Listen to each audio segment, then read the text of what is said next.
it.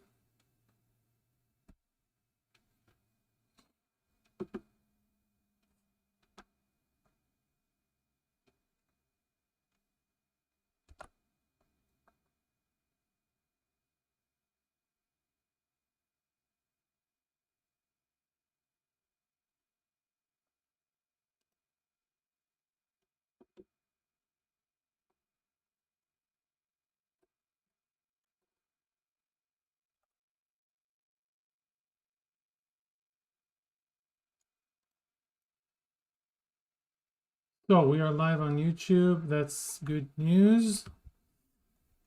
Everyone, Frank, Mark, Jason, hi everyone. I'm just going to take a quick look at the situation on Facebook, which for some reason did not launch. And that's probably because this is off. And that should start the video on YouTube. There we go. On Facebook. Great. We're a little late. A couple technical issues. But I hope everybody's okay.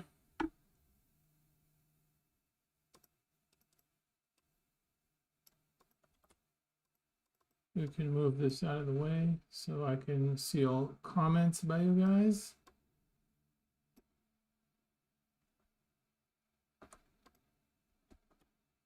That should be good. Good to go. Okay. So, how is everybody? We are here for City of Mist Danger Construction Zone, the second part. And I see a bunch of people, Manel, Mark Eganson, Marcus, everybody's joining. That's really great to see you guys. We are here to talk about, obviously, dangers. And today we're going to do the second session, Advanced Dangeneering. We're going to talk about a bunch of things, a bunch of elements like immunities, collectives, countdown spectrums, custom moves, the most important, that make really the City of Mist danger creation system what it is, and give it all its flexibility and all its abilities to kind of reflect any kind of cinematic situation. We're going to take a look at a lot of examples from Shadows and Showdowns, which is a volume, has probably the book with the most dangers, maybe except for Knights of Paintown, because cases have a lot of dangers. But if you want an example of a lot of different dangers, of very, very different powers and experiences and types of scenes, Shadows and Showdowns is the place to go. And we'll also build a couple of dangers. One of them will be included, maybe not word to word, in Knights of Paintown.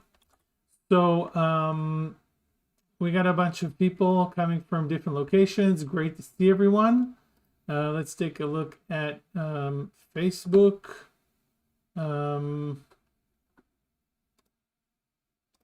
Seems to be waiting still.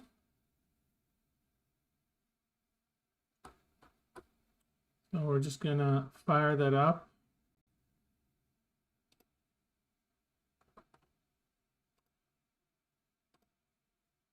All right, I think that we have finally started on Facebook. Yep, seems to be this way. Okay, so we are all set.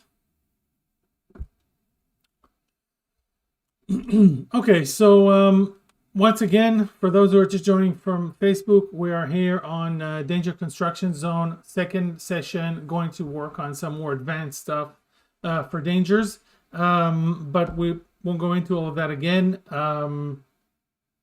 This stream is aimed at MCs, so there's going to be some spoilers here, not of any case content, but some of the dangers that you might encounter, like the stuff we're going to be showing from Shadows and Showdowns. That's stuff that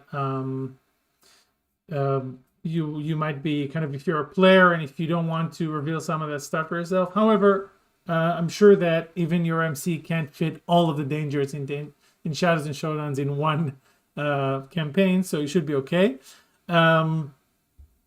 So I think the first thing we're going to start with is actually something that a lot of MCs get wrong, and it was really belongs in the basics section or session of last time, which is how do statuses affect dangers? I see a lot of MCs kind of get it wrong. This is something that is in the starter box, the quick start rule, and the MC toolkit, and it's something that is really it's kind of fluid, it's kind of flexible, but it also has some pretty clear guidelines that could help you. So most of you, as you know, as we've looked at, dangers have spectrums, and when a danger spectrum is maxed out, usually this danger is defeated or overcome in some way. So if you're fighting someone, they have a hurt or subdue. For example, this Auntie Pei character that we're looking at now, who is this old old lady that kind of runs the jobs in the Rift Underworld, and is the Rift of Supai, who's a Colombian underworld god that kind of became the devil and the protector of workers and miners. So if we're looking at this character, she has a hurt or subdue tier 3 spectrum, which means that when she takes a physical harm status or a restraint status of tier 3, she's overcome, at least for that scene in that case. So this, we already know how to do this. Your players deal statuses, and then they just rack up on the spectrum. When it maxes out, the character is defeated, or the danger. So we are going to talk today a lot about danger defenses, which are custom moves that make these statuses harder to apply to the PCs. Find it harder to apply these statuses, but we're going to get that a little bit later. Other things that statuses can do for dangers, which is really important to do and to know, is that statuses sometimes can be affecting your player's moves. Okay, so let's say that one of your players gives your danger a status of blinded 2, then obviously this could have one of two effects. It could either affect your player's moves, or it could affect the danger moves. So how do we do this? And the third option, of course, is the standard option. It could add to one of the spectrums. So, however, many times something like blinded will not apply to hurt or subdue. It could apply. It's really given to your interpretation as the MC. But sometimes a danger is just going to take statuses that are kind of external to her spectrums, which means that they don't directly help defeat it. But they can indirectly do so by affecting either the player's moves or the danger's moves. So how do we do this? A character with blinded 2, a character like Auntie Pei with blinded 2, could either give that bonus of 2 for a player character that's attacking her, or it could weaken her own moves by two levels if it's applicable. So Auntie Pei isn't a character that attacks that much. Usually her minions do the attacking. So in this case, I wouldn't rule for that status of blinded 2 to affect her moves. However, if she's blinded 2 and someone else is affecting, a player is trying to attack her, that player could use that status as their own status, gaining +2 for their power. Now remember that we only take the highest status. So if the player already has some kind of a tier 2 status, or they have maybe even more, tier 3, 4 status, this doesn't really help them by much. So it's not like they're stacking more and more and more and more and more statuses. But if they don't have anything and they did manage to blind Auntie Pei at a tier 2 level, they will get that power bonus. On the other hand, if we take a more fighting character, we will choose one of the more fighting characters here. For example, Kahraman, who's the the rift of he has this kind of bookmaker's shop, and he's the rift of the archer, Turkish archer god Mergen. So obviously Mergen can shoot and can be, blinding can really affect his shooting, but he's a legendary shooter, so he can create a status like a demonstrative shot to put in someone the fear of death. He can inflict an incapacitated 5 with a hobbling shot. He could even kill someone. So if this person takes a tier 2 status of blinded, in this case he's a master archer, he can probably shoot blinded as well. So what I would do, I would apply this to his moves and reduce the power of his moves instead of by 2. So by the tier of that status. If he's blinded 2, I'm going to reduce the power of his moves by 2. So when he's blinded 2, Kahraman can still deal fear of death 3, incapacitated 5, and maybe not a kill shot, and maybe not dead 6, but severely wounded 4, because I'm reducing all of his tiers by 2, all of the tiers of the moves that are relevant to that status. So this is a little debt from the previous session that we had of how do statuses affect dangers. We named 3 ways. They go on their spectrums, they increase the player's moves, the power of the player's move, or they decrease the danger's move or increase it. Of course, if the status is positive, the status can negatively affect the players and positively affect the danger. Now, this is really important because a lot of the custom moves work by giving the danger or the player a status, and that's one of the effects that you need to kind of know about. The other thing to remember is that usually one of these 3 is enough. You don't want to do all 3. You don't want the status to be on the danger spectrum, affecting the players and affecting the danger. It's enough to just choose one of those, and which one you choose depends on the narrative and the cinematic situation, and of course on the level of challenge that you want to have in that scene. So if you want things to be harder for the player characters, have that affect their moves. If you want the danger to go down faster, have it apply to the danger spectrum.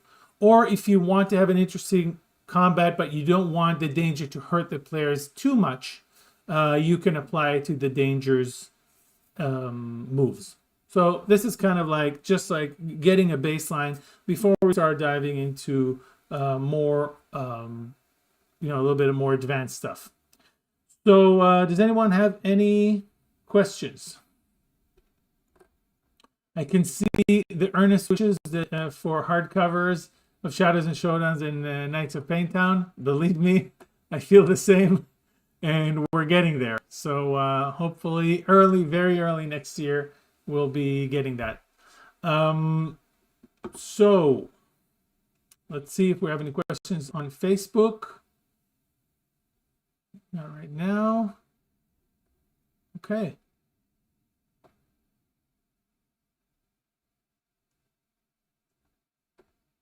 Seem to be streaming okay, and we're just going to move to the next section. So one thing to consider with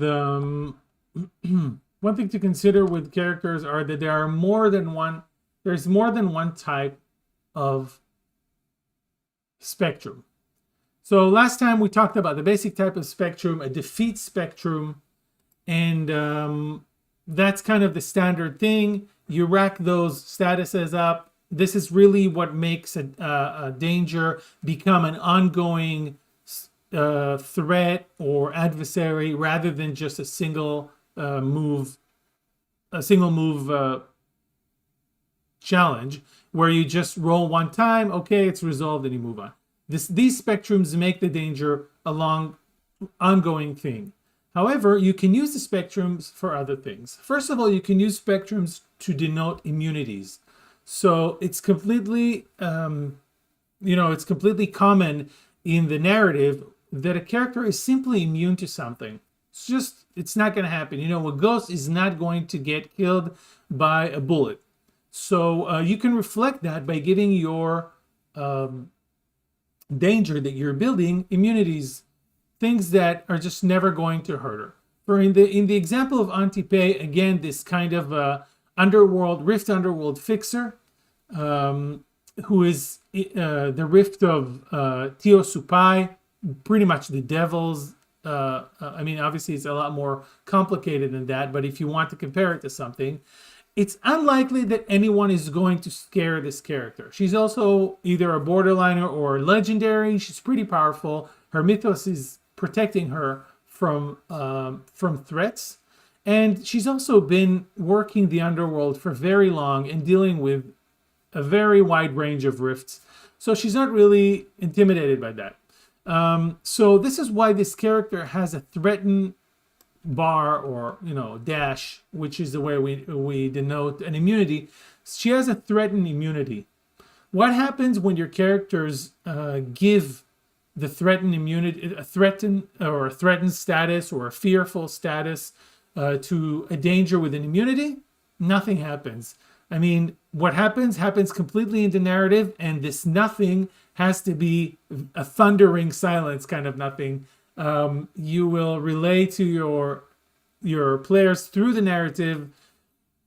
It seems to have zero effect on her. So someone literally goes to the length of rolling hit with all you've got, convinced, and applying some kind of a status, in this case, convinced for threatening Antipe, and they have a successful move, but, well, they discover that actually this move has very little effect, and it needs to be very clear, because otherwise it makes the move meaningless, and then a player might try that move again in a different way and get the same results. So what you want to do with immunities is kind of, as soon as someone prods them, as soon as one of your players try to apply a status to that, you want to be saying, there is an immunity here, not in so many words, but don't even go there, and kind of also give that drama of this person, this rift is completely immune to what you're trying to dish out.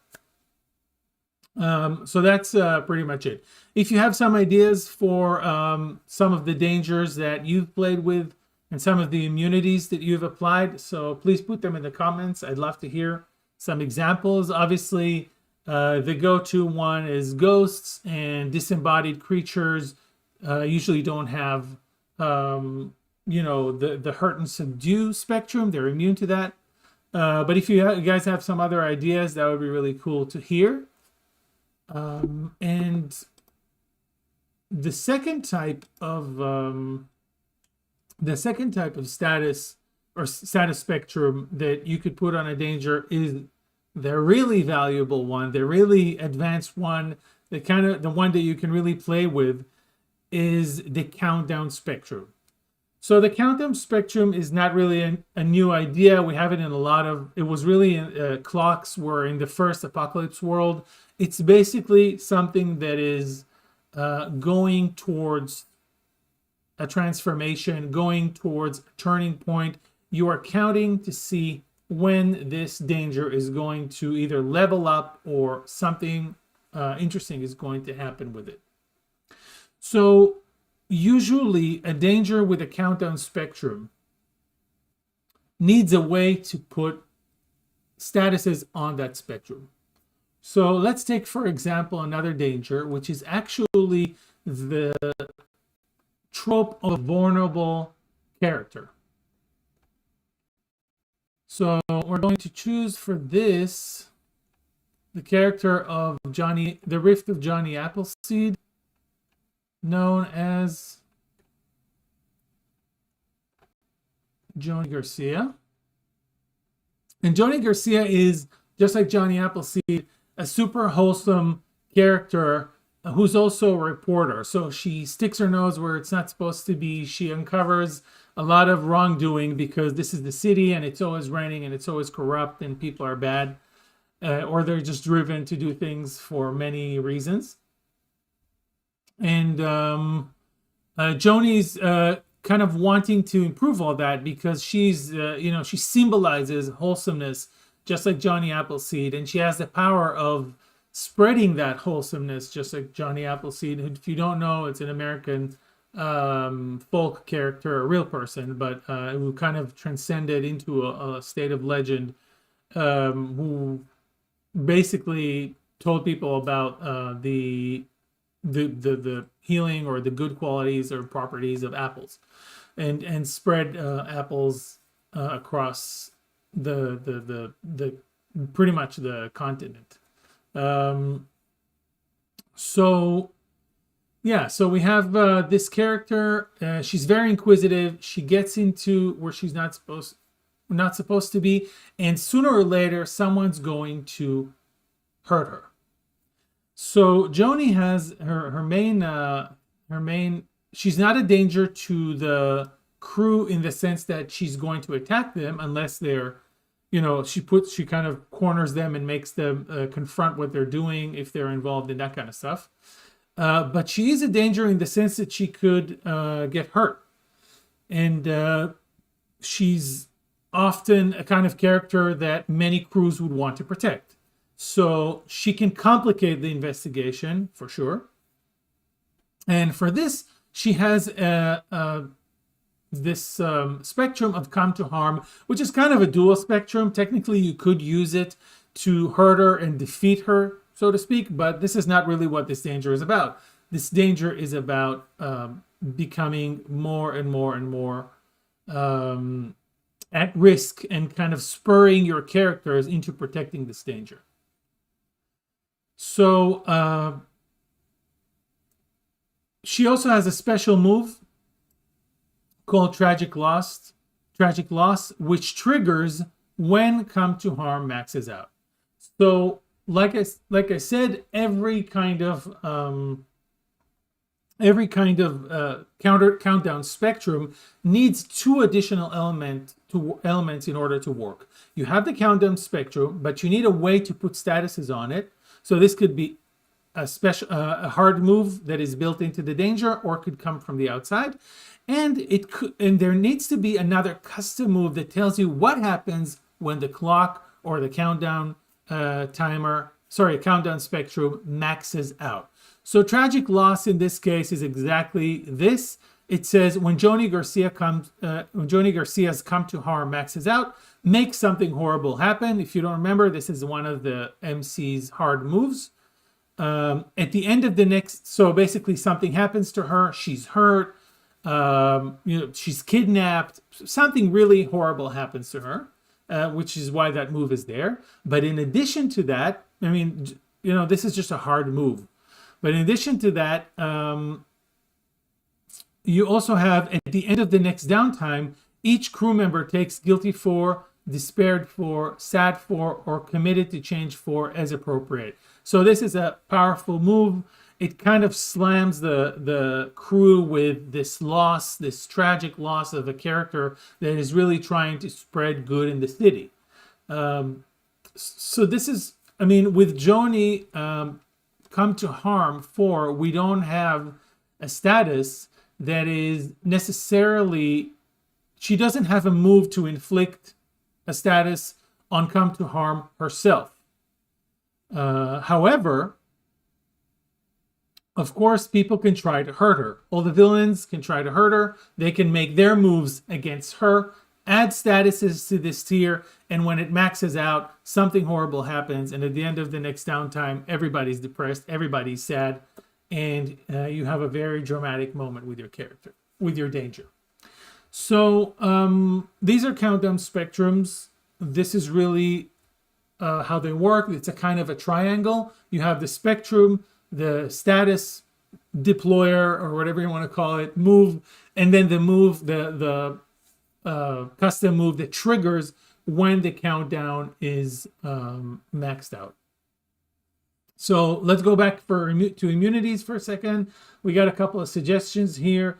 Marcus says that constructs are immune to things affecting biological life forms. Absolutely. And possibly also suffocation. So yeah, let's say you have a robot or a construct or maybe a conjuration, which is something that is, conjured through a rift's power. It could be a person, it could be a monster. These things, if they are not real or if they are mechanical or magical constructs, they could be immune to suffocation, and they could be immune to biological weapons, things like that, or for what they call placed shots. Okay, you shot me in the head, but my head is just a pile of dirt, just like the rest of my body. So this is really kind of the same. One kind of warning that I would add to that is that you don't want to list all of the dangerous immunities. You want to list really the highlight immunities, because you'll just be doing a lot of work. You want to kind of ask yourself, how likely is my crew to actually hit that immunity? So I would add suffocation, and I would add biological weapons, and I would add place shots to a construct if I knew that my crew usually uses these kinds of attacks, or if there's another rift or danger or ally that could dish out those attacks. I don't want to have 20-page, and they do get very big. I don't want to have a 20-page danger profile, because that's just going to be heavier while I'm running the game. I wanted to keep it kind of more concentrated. Now, in the published material, you will see big dangers, because I have to communicate, and anyone who writes dangers for other people has to communicate exactly what this danger does with words only. But when you're writing for yourself, of course, you're writing shorthand, and you can try and keep it short and sweet. This is a good point to actually add that we're going next year. If all goes according to plan, we'll be opening our creators program, and basically a place where you can publish your own dangers, your own cases, your own districts, and all of them will probably be having dangers. This is a part of the reasons that I'm creating this, so that I can help people create their dangers. And when you do this for someone else, you do want to be a little bit more verbose. Some of the things you will be able to, of course, write in your text, in your fluff, in your narrative, and then other things you want to bake into the danger, like specific immunities. So we have Frank saying that immunity to magic could be tied to an item a person is wearing, or it could be bestowed by a warding spell on a place. Yeah, absolutely. Immunity to magic. Since magic is kind of a flavor rather than a specific status, and remember that spectrums are statuses, so I would actually use that immunity to magic as a custom move, and that's our next topic. Let's see. A warding spell might be better done as not a full-on immunity, though. Yeah, that's exactly what Rexstruck was saying. And let's see if we can have one more danger. Actually, it's going to be here in workshops. And we're going to take a look at one of a really cool one written by Itamar, who's a great writer of ours. Anti-Pay was written by another great writer. Just a second. Chris Gunning. But right now I want to look at this danger. Just want to make sure that you guys can see everything. But the roof of Monument Tower has another countdown danger. And if you guys have ideas for countdown spectrum, if you guys have ideas for countdown spectrums, please put them in the comments, and we'll be happy to take a look at that. But Monument Tower has another example of a countdown spectrum. This is a kind of a tower that is perfect for rituals, and it basically allows people, both the crew and NPCs, dangers, whatever, to unleash a stop holding back level event. And of course, they can do that. PCs can do that on their own, but this place kind of saves you the sacrifice in a way, or changes the sacrifice, or allows you to shift the sacrifice to another party. And it does have the maximum power and the ritual countdown spectrums. Both of them are countdown spectrums. Both of them can be built up by different people. So let's look at this danger. Different parties. So imagine yourself a scene at the roof of the monument tower where one party is trying to complete the ritual in order to unleash this power, and another party is trying to stop that. This is what this danger is built for. It's basically a dramatic finale scene, in a kind of a shake and bake container. So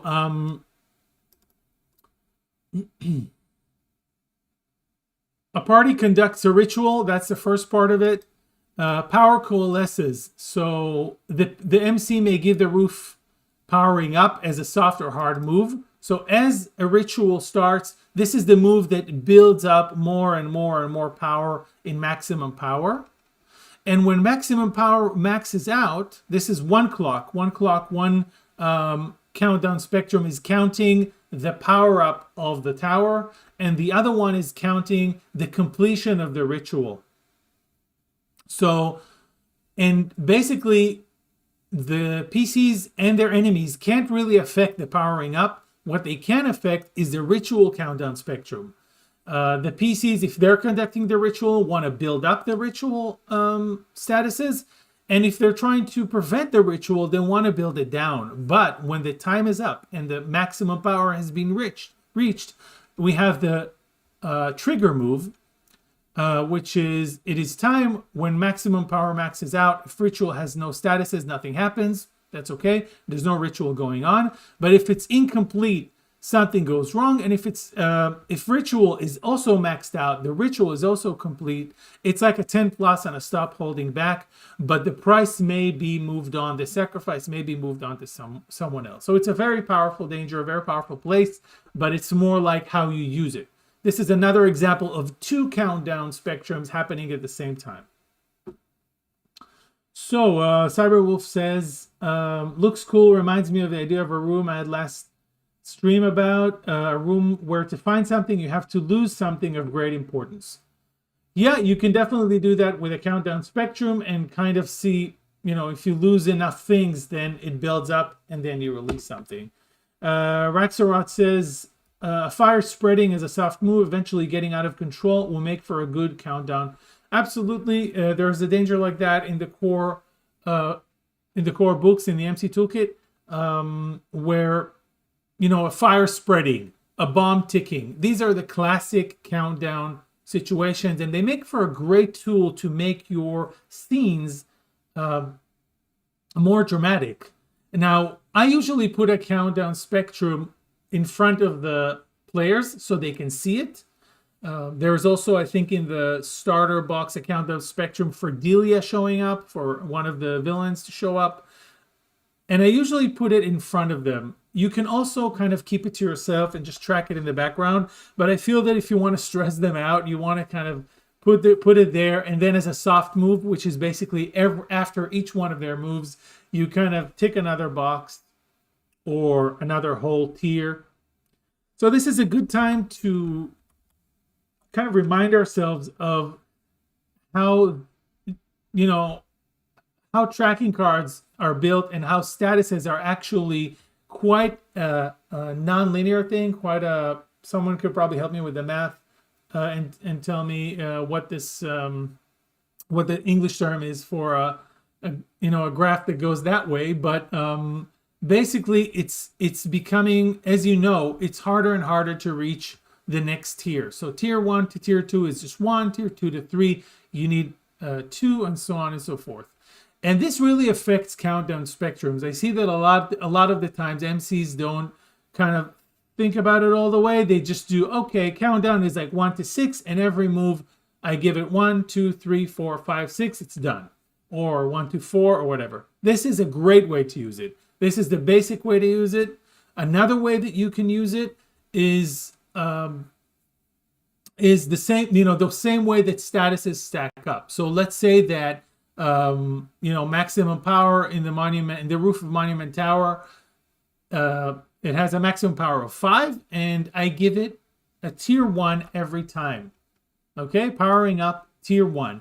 So technically, if you use this correctly, you would actually tick 1 box whenever you give that move. So every soft move, 1 box is ticked. First 1, then 2, then the box next to 2, which is 2 with 1 tick. Only then 3, then 3, another 1, and another 1, only then 4, and then another 4 to reach 5. So altogether, you have 11 boxes to tick. So it's quite different from just saying, I'm ticking it 5 times and then it's there. So just when in the published materials, when you read it, this is what it means. It means that when you do when you have a status on a countdown spectrum that is just tier 1, you're actually ticking 1 box at a time. When it's tier 2, you're ticking 2 boxes at a time. So you're more rapidly reaching the maximum. And so on and so forth. So just a little something that I've noticed is kind of a more tricky for people to grasp, and this is a great place to go over it. So we're going back to the dangers. We've talked about countdown spectrums and immunities. I want to quickly breeze over, because we don't have a lot of time,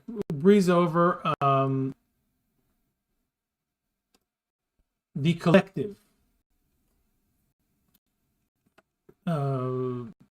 rules.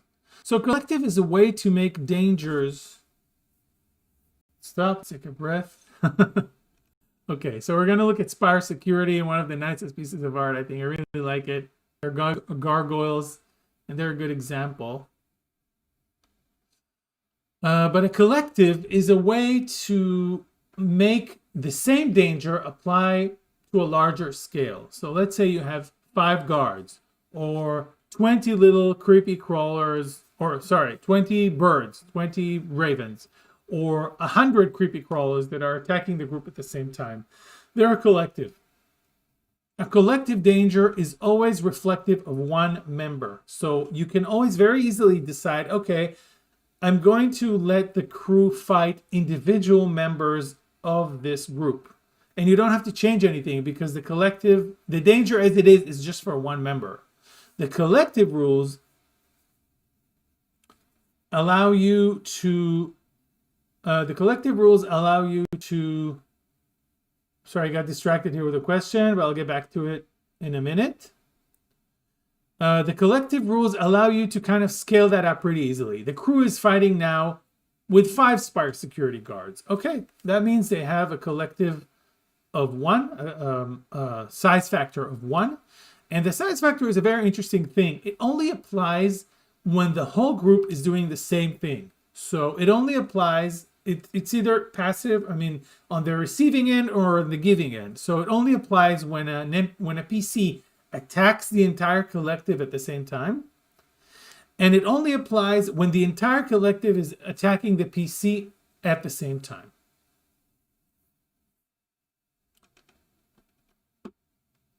So if your crew is fighting a team of Spire security guards, and these guys are all attacking the same person at the same time, then you start applying the collective rules. The collective rules are really simple.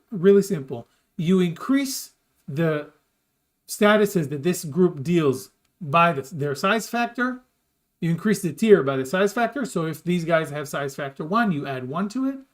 And you decrease all the statuses that they receive by the size factor. So you decrease any statuses that a PC tries to hit the whole group with, you decrease it by 1 size factor. Now, of course, there are many different things that can change that. So it's kind of like plot armor, or if you want to call it, it's not really plot armor, but it's just like a narrative armor that reduces the damage that if you fire a missile that would give one person a tier 4 status, you can, explode, whatever, blown away 4. When you hit a group of people with it, they're not all going to be blown away 4. When you hit a massive group of people, it's really just going to give a part of the group some kind of bruises and burns and things like that. So this is what this rule is all about. Now, sometimes narrative and even other rules can affect it. If a PC is using change a game and they're choosing to scale up the effect, you can ignore one level of collective or one level of side factor per level of scaling. If someone's doing making hit with all you've got, the reason why it says get them good or get many of them is because when you add another tier, you're basically countering the tier that is being removed. So remember to do only one or the other. If you actually allow the player to increase their tier by 1, still apply that reduction for the group, because these things are offset by each other. If you say, okay, you hit more of them, then don't increase the player's tier that they cause, but also don't reduce it because of the collective. So this is pretty much collectives, and let's switch over to custom moves. I'm just going to take a little break to answer some questions. Frank said,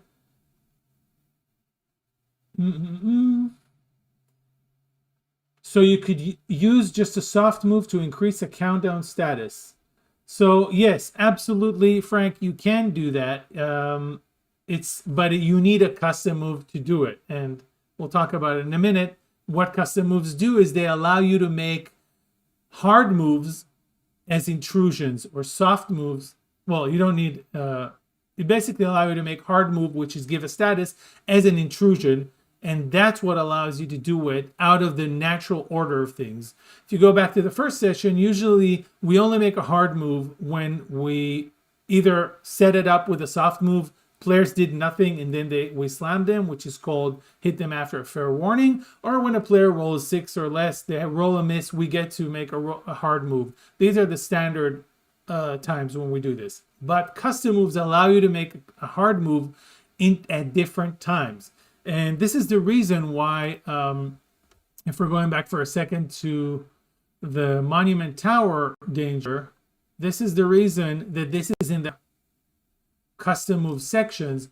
Power Coalesces allows the MC to add tiers or add statuses to the maximum power spectrum as a soft or a hard move. This is a special ability, and that's why it's at the top part of the custom moves. So this is what Frank asked. I thought you need to be able to make a hard move to dish out, reduce a status. But of course, increasing a countdown could also be interpreted more as a complicated soft move. So this is what you need. Technically, you need a custom move. And the reason I want people to actually create that custom move is that it should make you understand that what you're doing is making that danger more dangerous. If a danger has, let's say a werewolf is going through a transformation, and if the werewolf can only add statuses to the spectrum, to his countdown spectrum for the transformation as a hard move, that may or may not happen. The players may roll or may not roll, a miss, allowing you to give that hard move. Yes, you can create a soft move, warn them, and then on the next one, give that hard move, but that kind of slows things down. If you're creating a danger that is able to add to its own countdown spectrum with every soft move, so every time a player makes a move, you counter by increasing the countdown spectrum, then that's a significant ability, and that should be in the custom moves section. Okay, so as a final kind of a final piece for today, we're going to talk about custom moves. Custom moves is a very, very broad tool. I'm actually going to do another session on that to cover everything. But just, we're going to start with the basic. A custom move is, in its essence, something that allows you to introduce rules as an intrusion. What is an intrusion? It's something that can happen at any point in the game, including when a player is making their move. So this is a very powerful element of the danger system. It really allows us to do all of the things that you see on our books and create very intricate experiences with each danger. It's very unique to that danger. A custom move is, we have a kind of a variety of custom moves. It's usually built from a trigger, or when does it activate, or why does it activate. Let's look at Secrets of the Occult. For example, when a party conducts a ritual on the roof of the Monument Tower, and then what happens next? The outcome of the trigger. What happens when this trigger becomes true? The ritualist chooses the degree of the sacrifice, just like Stop Holding Back. PCs and dangers may advance or interrupt the ritual by giving and removing statuses from ritual. So this is a very, very mild, it's just kind of trying to structure things. It basically means when you start a ritual, you have to choose the level of sacrifice. That's what it means. The next example that we're taking from Power Coalesces, the MC may give the roof of the Monument Tower this status as a soft or hard move. So this basically means the MC can do this whenever they want, as long as it's not in the middle of a player's move. So this is kind of downgrading it from an intrusion to specific situations. Another way of phrasing this status is when the MC can make a soft or hard move, she can give this status to the Monument Tower, roof of the Monument Tower. So it's always kind of, when this happens, that happens. When this happens, that happens. So, but the roof of the Monument Tower is a very tailored, it's a very tailored danger. Let's go back to the security team and take a look a little bit of their danger. So they're gargoyles. And gargoyles, as you may know, have a very strong anti-magic in their story. They're supposed to protect churches from evil spirits and stuff like that. So they have a very strong kind of protection from the supernatural. So let's take a look at some of their stuff. We have Hurt or Subdue, that we've talked about it. This is a standard spectrum, and they can't be bribed. They have an immunity for bribing, which may be a little strong, but we wanted to kind of take that out of the picture with the security. They're well paid. So let's take a look at some of their custom moves. We're actually going to start with the second move, Stony Skin. So this is a classic status filter, which is one of the classic defenses of dangers. It allows you to create a danger that can take more than just 6 tiers. This is a question that I've been asked multiple times. How do I create a danger that can take more than 6 tiers of damage because my players are dishing out so much damage? This is how. The basic option is to create a status filter. So in this case, Stony Skin, when a Spire security guard takes a status of physical harm or subdual, reduce its tier by 2. Pretty classic. You know, whenever they get hit by a status, you reduce its tier by 2. You say to the players, you describe it to the players, your bullets only chip this guy's body, which appears to be made of stone, if they're rifts and if they can see it, and most of them just bounce off. So someone just delivered a gunshot wound 3, but actually it's going to be reduced to chipped 1 on the hurt or subdue spectrum. These things are pretty powerful. Status filters are pretty powerful because they always work. It's like you added a rule to the game. They're not a defensive status that the players can remove. They're not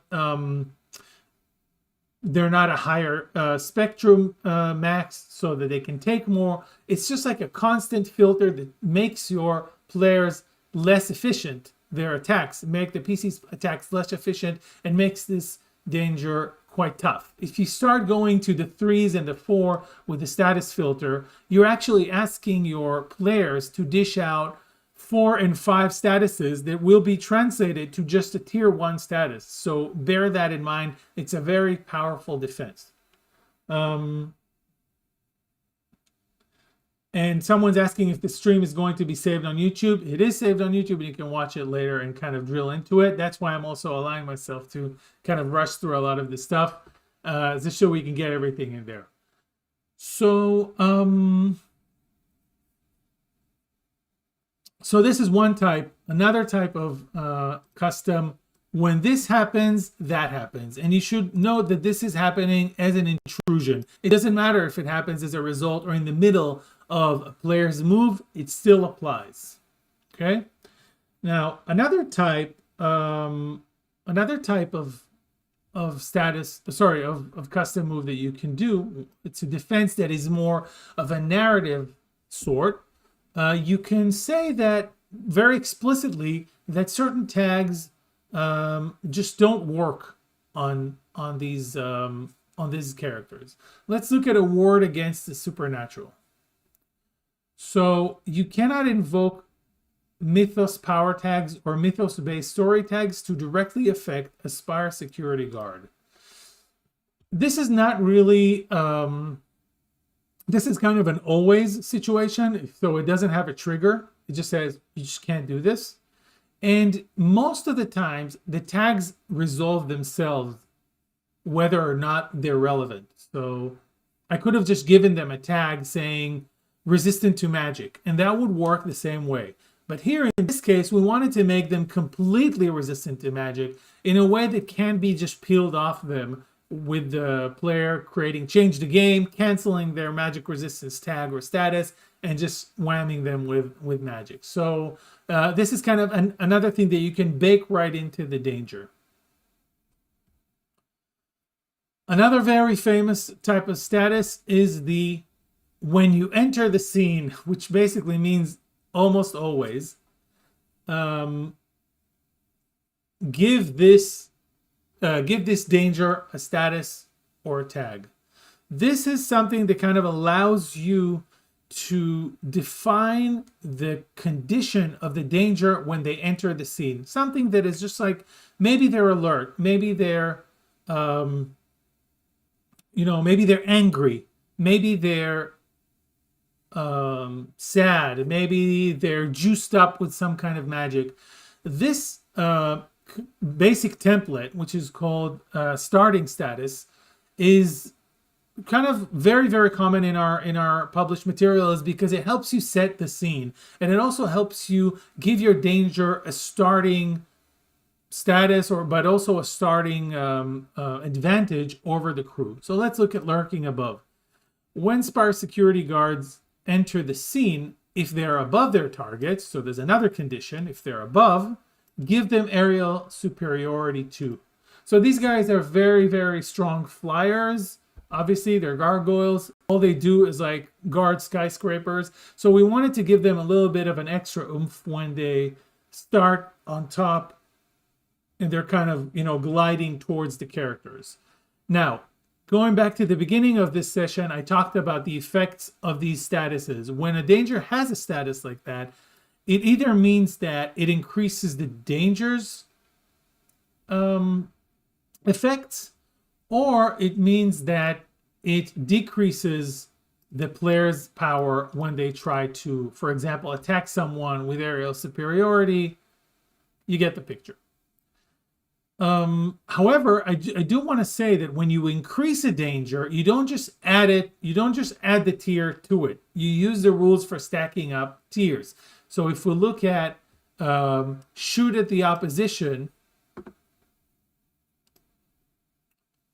this is a gunshot wound 3, that's going to be on the spectrum, it's going to be here.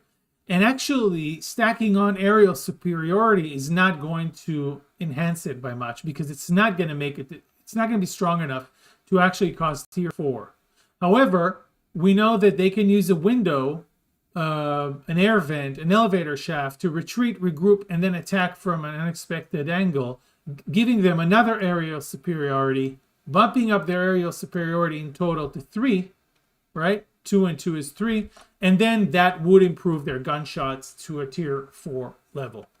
So remember that when you're using a status to boost a danger's statuses and effects that it's dealing, you want to do it more tiered using the tracking card. So we've already looked at basically 2 of the most typical moves for custom moves. We have the danger filter, and we have the starting status. Both of these are danger defense, the classic danger defenses. So if you wanted to create a stronger danger, you could first give it a higher spectrum. Second, give it a status filter. Third, give it some kind of a opening or a starting status or tag that is defensive. You have to, however, be very careful with stacking all of these 3 together. Only when you're trying to create this major boss would you stack all of these 3 together. Why? Because, as I said before, a status filter kind of cuts down the effect of your player's statuses, which means that then, a tier 3 spectrum would be much harder to achieve if you have a tier 3 status filter. So these things compound, and you want to kind of think about, what your players usually deal, how much you're going to reduce it with a status filter, and then how many, hits it's going to take them to max out the spectrum. Again, if you're using the starting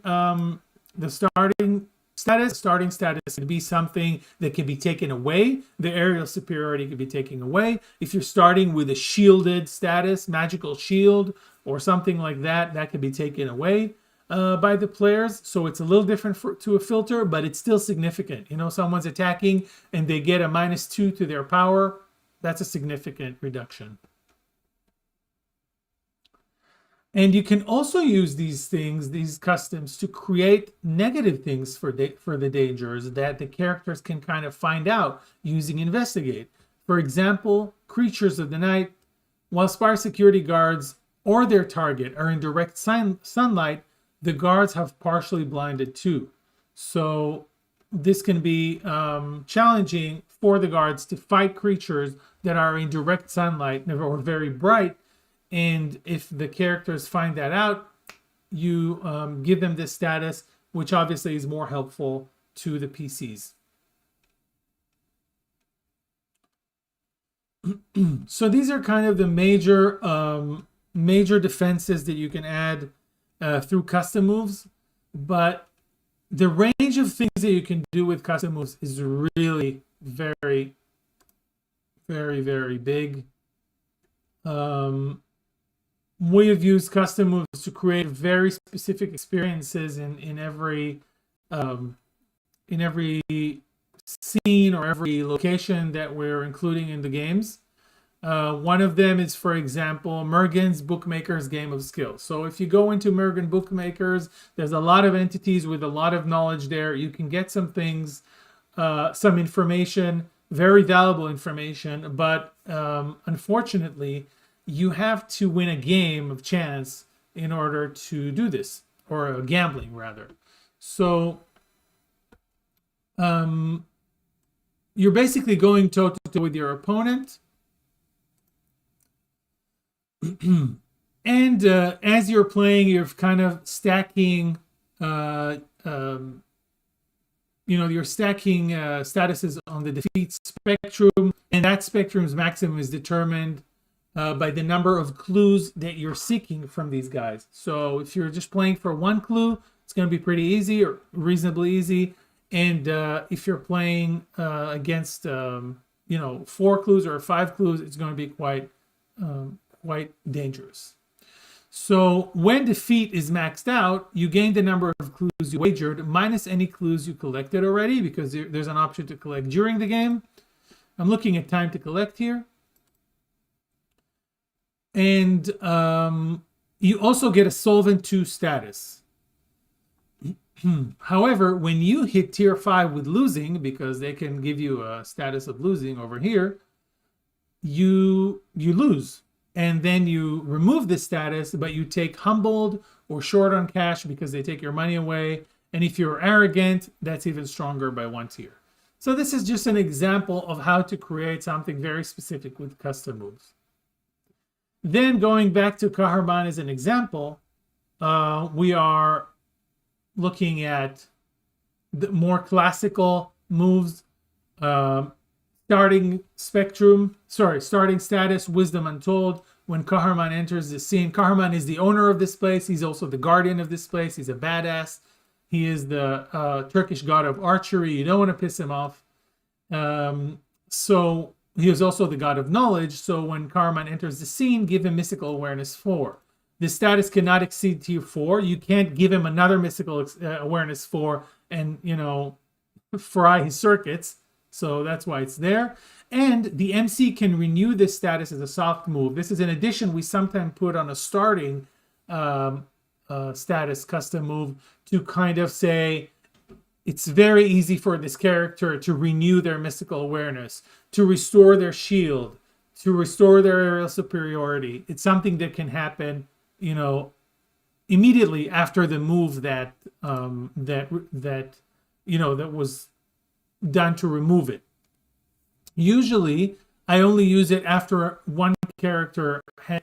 If someone tries to remove this status, I only renew it after one character had a move without the status or with a weakened status, so that there is some kind of meaning to what the character, the person who removed the status, did.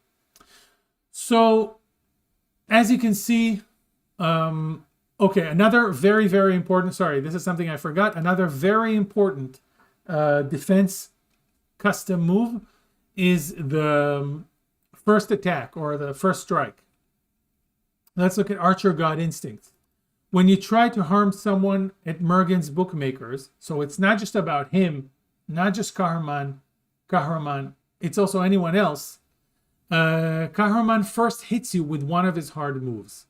So this is a very important move to have if you want to create a danger that is a real threat to the characters. This basically rids you of the need to wait for a hard move in order to hit the characters. So if someone tries to hit anyone, including Kahraman, at the Mergen's Bookmaker, you immediately, as an intrusion, give them a status or make a hard move against them. In this case, give them a status. And Kahraman's statuses are not to be trifled with. Dead 6, incapacitated 5, fear of death 5. So basically, he can really take someone down before they even act. So whenever a player says, I'm going to do this, and they're about to roll, they don't even need to roll. They can roll after they take the status. Before they roll, you interject with an intrusion and say, Kahraman whips up his bow before you can even do it and puts a feather through you and take dead 6. Okay, maybe not dead 6, but take incapacitated 5. And the player has to face danger. And if they do get a status after the face danger, that status will affect their attack roll. They still can do their attack roll if they can after that. But this first strike move is very important for very dangers that have battle or combat prowess, and they're very good at fighting, and they will land a hit before you hit. So this is a very important type, the fourth and final type of danger defense. He also has, in addition to that, a status filter, reducing anything he takes on hurt or subdue by 2, because he's just a god. So why not? So this is a review of, this has been a very rapid kind of review of the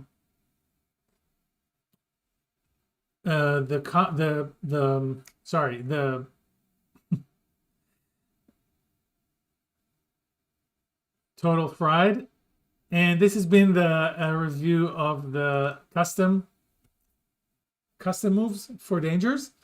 And if you have any questions about anything that we kind of looked over in this session, unfortunately, we're almost out of time. So we'll have to do like a real boss construction, maybe on the third session, and just kind of put together everything that we've learned. If you guys have any ideas, please send them over to me at amit@sonofoak.com. And we can look at that in the next session. But if you have any questions about custom moves or a specific type of custom moves, even moves that I didn't really mention yet, you're very welcome to do it now. And let's just take a look.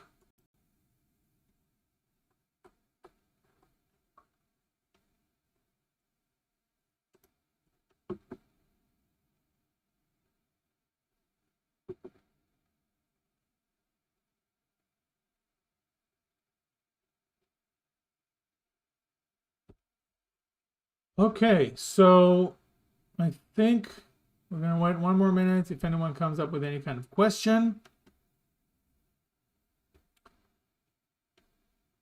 This was a very rapid kind of review of different types of custom move. We also discussed spectrums, countdown spectrums. We discussed immunities. We discussed collectives.